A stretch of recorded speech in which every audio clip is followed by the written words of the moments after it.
Assalamualaikum warahmatullahi wabarakatuh. Perkenalkan, nama saya Kamalika Aulia dari kelas 12 IA1. Pada kesempatan kali ini, saya ingin melaksanakan tugas dari Ibu Mustika Awalina, yaitu menjelaskan mengenai penerapan kecerdasan buatan pada pegawai administrasi dalam membantu efisiensi dan produktivitas. Sebelum lanjut ke pembahasan, kita perlu tahu dulu apa sih itu kecerdasan buatan. Nah, jadi kecerdasan buatan atau AI adalah cabang ilmu pengetahuan dan teknologi yang bertujuan untuk menciptakan sistem, perangkat, atau program yang mampu melakukan tugas-tugas yang biasanya memerlukan kecerdasan manusia. Kecerdasan ini mencakup kemampuan untuk berpikir, belajar, mengambil keputusan, memecahkan masalah, dan beradaptasi terhadap situasi baru. AI meniru cara kerja otak manusia dalam hal pengambilan keputusan dan pemrosesan informasi. Namun, AI bekerja dengan menggunakan algoritma, data, dan komputasi yang memungkinkan sistem tersebut melakukan tugas secara lebih cepat, akurat, dan konsisten dibandingkan manusia dalam banyak kasus. Lalu yang kedua yaitu definisi pegawai administrasi. Pegawai administrasi sering disebut sebagai tulang punggung organisasi karena mereka memastikan semua proses administrasi berjalan dengan baik, terorganisasi, dan sesuai dengan prosedur. Mereka bekerja di berbagai sektor, termasuk pemerintahan, pendidikan, kesehatan, bisnis, dan sektor lainnya. Peran administrasi dalam organisasi sangat penting karena menjadi fondasi yang mendukung kelancaran operasional, koordinasi, dan pengelolaan sumber daya. Administrasi bertugas memastikan setiap aktivitas di organisasi berjalan struktur dan efisien, baik di tingkat individu, tim, maupun keseluruhan organisasi. Lalu, ke pembahasan selanjutnya yaitu mengenai dampak positif dan negatif dari penerapan kecerdasan buatan pada pegawai administrasi. Yang pertama, saya akan membahas dampak positifnya terlebih dahulu. Yang pertama, pekerjaan jadi lebih cepat. AI bisa bantu otomatisasi tugas rutin seperti entry data, mengatur jadwal, atau merespon email. Ini bikin kerjaan jadi lebih efisien dan pegawai bisa fokus ke hal yang lebih penting. Yang kedua, mengurangi beban kerja. Dengan AI, kerjaan yang monoton bisa dikerjakan mesin. Pegawai jadinya tidak terlalu capek dan bisa lebih kreatif atau inovatif. Lalu ke dampak yang negatif yang pertama yaitu berpotensi mengurangi lapangan kerja. Karena banyak tugas bisa diotomatisasi, beberapa pekerjaan administrasi mungkin gak lagi butuh banyak pegawai. Ini bisa bikin rasa khawatir soal pengurangan tenaga kerja. Lalu yang kedua, ketergantungan pada teknologi. Kalau sistem AI-nya rusak atau error, kerjaan bisa terganggu karena orang jadi terlalu mengandalkan teknologi.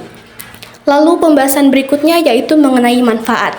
Yang pertama, dapat menghemat waktu. Teknologi membantu menyelesaikan pekerjaan jadi lebih cepat. Misalnya, kalau dulu kita harus hitung data manual, sekarang ada aplikasi yang bisa hitung otomatis hanya dengan satu klik.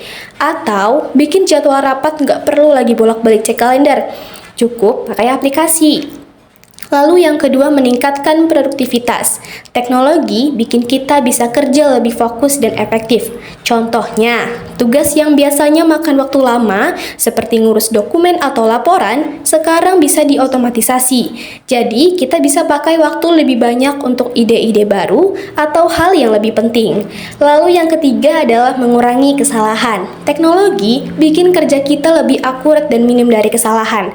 Misalnya, kalau ada aplikasi keuangan, salah hitung hampir nggak pernah terjadi. Atau aplikasi absensi bisa otomatis ngecek siapa yang hadir tanpa perlu cek manual. Lalu yang keempat adalah menghemat biaya. Pakai teknologi sebenarnya bikin pengeluaran jadi lebih hemat. Misalnya dengan mesin otomatis, pekerjaan yang dulunya perlu banyak orang, sekarang cukup dijalankan dengan software. Ini bikin biaya operasional jadi lebih kecil. Lalu yang kelima, membantu pengambilan keputusan. Teknologi bantu kita bikin keputusan jadi lebih cepat dan tepat karena ada data yang jelas. Misalnya, dashboard aplikasi bisa kasih laporan bisnis dalam bentuk grafik. Jadi, kita tahu apa yang lagi berjalan baik dan apa yang perlu diperbaiki. Lalu yang keenam adalah meningkatkan layanan pelanggan. Kalau ada teknologi, melayani pelanggan jadi lebih cepat dan responsif. Misalnya, pelanggan bisa langsung tanya lewat chatbot tanpa perlu nunggu lama, atau pesanannya bisa diproses otomatis. Lalu ke pembahasan selanjutnya yaitu contoh penerapan. Yang pertama adalah chatbot untuk layanan pelanggan. Pegawai administrasi bisa menggunakan AI berupa chatbot untuk menangani pertanyaan atau keluhan dari pelanggan atau karyawan lain. Misalnya, chatbot bisa menjawab pertanyaan tentang jam kerja, prosedur pengajuan cuti, atau status pengajuan dokumen, tanpa perlu pegawai administrasi menjawabnya secara manual. Lalu yang kedua adalah pengelolaan email dan surat. AI bisa membantu memilah dan mengelompokkan email yang masuk, memberi prioritas pada yang penting, dan bahkan menyiapkan balasan otomatis. Misalnya, AI bisa mengidentifikasi email yang memerlukan tindakan segera atau email yang hanya perlu diarsipkan, sehingga pegawai administrasi bisa lebih fokus pada hal-hal yang lebih penting. Lalu yang ketiga adalah mengelola dokumen dan arsip. AI bisa bantu mengelola dokumen secara otomatis. Jadi, pegawai administrasi nggak perlu lagi ribet mencari dan menyusun dokumen satu persatu. Misalnya, AI bisa memindai dan mengategorikan dokumen-dokumen penting seperti faktur, kontrak, atau laporan. Jadi, semuanya bisa ditemukan dengan mudah tanpa harus mencarinya secara manual. Lalu pembahasan selanjutnya yaitu tantangan. Penerapan AI memang memberikan banyak keuntungan, tapi ada juga beberapa tantangan yang harus dihadapi. Yang pertama adalah keterbatasan pemahaman dan keterampilan. Tantangannya yaitu banyak sekali pegawai yang belum familiar dengan teknologi AI. Mereka mungkin merasa kesulitan dalam mengoperasikan alat atau sistem berbasis AI karena kurangnya keterampilan atau pemahaman. Solusinya, kita bisa mengadakan pelatihan dan pendidikan terus-menerus. Itu sangatlah penting. Organisasi harus memberikan pelatihan khusus tentang cara kerja dan penggunaan AI agar pegawai bisa merasa nyaman dan terampil. Bisa juga mulai dengan aplikasi AI yang mudah digunakan dan secara bertahap meningkatkan tingkat kesulitannya. Lalu yang kedua adalah ketakutan akan kehilangan pekerjaan. Tantangannya adalah salah satu kekhawatiran terbesar bagi pegawai adalah AI akan menggantikan pekerjaan manusia, terutama dalam tugas administrasi yang berulang. Ini bisa menimbulkan rasa takut dan resistensi terhadap penerapan AI. Solusinya adalah dengan menjelaskan bahwa AI itu bukan untuk menggantikan pekerjaan manusia, melainkan untuk mempermudah tugas-tugas yang repetitif. Pegawai dapat diberdayakan untuk mengambil peran yang lebih kreatif atau strategis. Selain itu, perusahaan juga bisa melibatkan pegawai dalam proses transisi ini dengan memberikan pelatihan yang relevan. Lalu yang ketiga adalah masalah keamanan dan privasi data. Penggunaan AI sering melibatkan pengolahan data sensitif seperti informasi pribadi pelanggan atau karyawan. Ini bisa saja menimbulkan kekhawatiran tentang bagaimana data tersebut dilindungi dan digunakan. Solusinya, perusahaan harus memastikan bahwa sistem AI yang digunakan sudah dilengkapi dengan protokol keamanan yang baik.